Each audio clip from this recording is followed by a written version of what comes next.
All who dwelt in Asgard, the gods and the goddesses and the Vanir, who were the friends of the gods and the goddesses, were wroth with Loki. It was no wonder, since he had let the giant Thiassi carry off Iduna and her golden apples. But it must be told that all this anger only made Loki more ready to do mischief. One day he saw a chance that made his heart rejoice. Sif, the wife of Thor, was lying asleep outside of her house. Her beautiful golden hair flowed all around her. Loki knew how much Thor loved her shining hair, and how greatly Sif prized it because of Thor's love. Here was his chance to do a great mischief. Smiling, he took out the shears and he cut off the shining hair, every strand and every tress. He did not waken her while her treasure was being taken from her, but Loki left Sif's head cropped and bare. Thor was away from Asgard. Coming back to the city of the gods, he went to his house. Sif, his wife, was not there. He called to Sif, but no voice came in answer. He went to the palaces of the gods and the goddesses, but in none of them did he find Sif, his beautiful wife. When he was coming back to his house, he heard someone whispering his name. He stopped. A figure stole out from behind a pillar.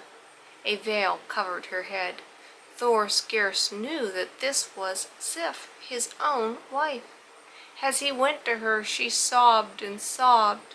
"Thor, my husband, do not look upon me. I am ashamed that you should see me.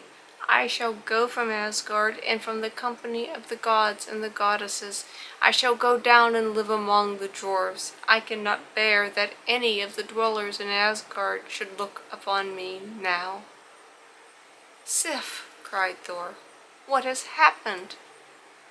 "I have lost the hair of my head," said Sif. "I have lost the beautiful golden hair that you, Thor, loved. You will now not love me any longer, and I must go away. I must go live in the company of dwarves. They are as ugly as I am now." Then Sif took the veil off of her head, and Thor saw that all of her beautiful shining hair was gone. She stood beside him, ashamed and sorrowful. He grew into a mighty rage. "Who was it that did this to you?" he said. "I am Thor, the strongest of all the dwellers in Asgard, and I shall see to it that all the powers that the gods possess will be used to get your beautiful hair back. Come with me." Taking his wife's hand, Thor went off into the council house where the gods and goddesses met. Sif covered her head with her veil, for she would not have the gods and goddesses look upon her shorn head. But from the anger in Thor's eyes, all saw that wrong had been done to Sif, and it was great indeed. Then Thor told of the cutting of her beautiful hair. A whisper ran round the council house. It was Loki. It was Loki who did this. No one else in Asgard would have done such a deed. "Loki it was who did it," said Thor. "He has hidden himself, but I shall find him, and I shall slay him." "Nay, not so, Thor," said Odin, the father of the gods. "No dweller in Asgard shall slay another. I shall summon Loki to come before us here. It is up to you to make him bring back to Sif the beauty of her golden hair. And remember, Loki is cunning and able to do many things." Then the call of Odin, the call that all in Asgard have to hearken to, went through the city of the gods.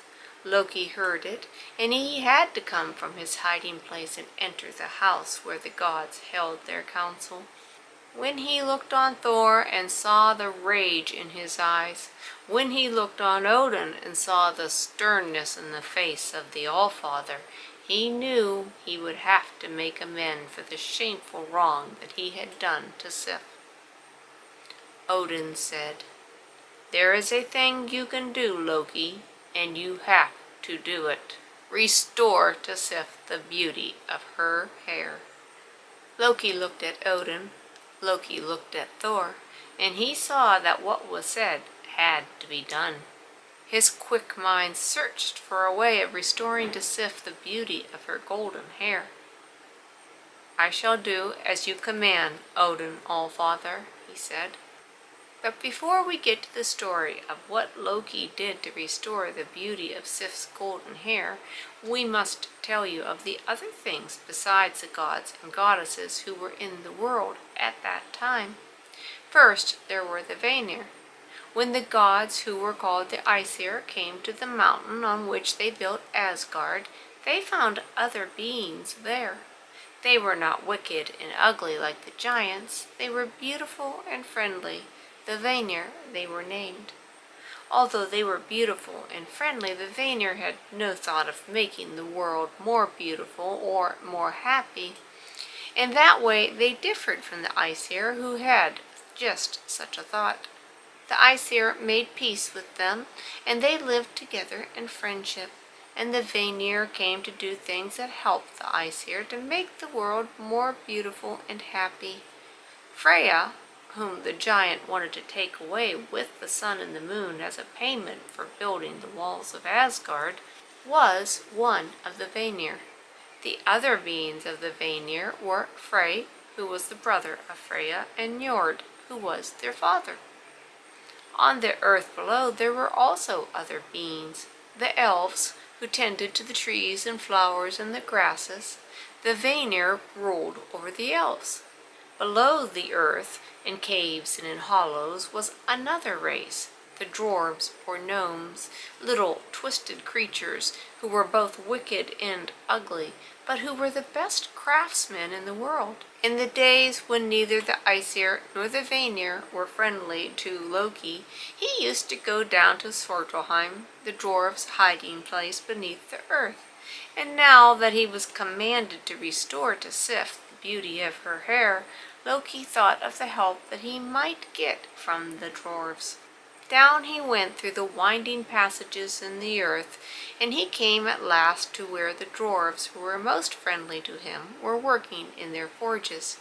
All the dwarves were master smiths, and when he came upon his friends he found them working hammer and tong, beating metal into shapes. He watched them for a while, and he took note of the things they were making. One was a spear, so well balanced that it would hit its mark no matter how bad the aim of the thrower.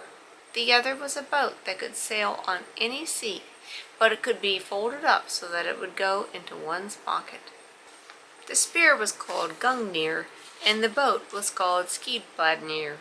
Loki made himself very agreeable to the dwarves, praising their work and promising them things that only the dwellers in Asgard could give, things that the dwarves longed to possess.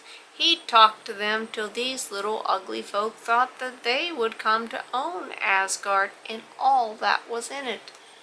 At last Loki said to them, "Have you got a bar of fine gold that you can hammer into threads? Threads so fine that they will be like the hair of Sif, Thor's wife?" Only the dwarves could make a thing so wonderful. "There is a bar of gold. Hammer it into those fine threads, and the gods themselves will be jealous of your work." Flattered by Loki's speeches, the dwarves who were in the forge took up the bar of fine gold and flung it into the fire. Then, taking it out and putting it on their anvil, they worked it with their tiny hammers until they beat it into fine threads of gold. But that was not enough. They had to be as fine as the hairs on Sif's head, and these were finer than anything else in the world. They worked on the threads over and over again until they were as fine as the hairs on Sif's head. The threads were as bright as sunlight, and when Loki took up the mass of worked gold, it flowed from his raised hand down to the ground. It was so fine that it could be put into the palm of his hand.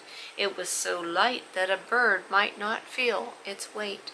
Then Loki praised the dwarves even more, and he made more promises to them. He charmed them all, although they were basically an unfriendly and suspicious group.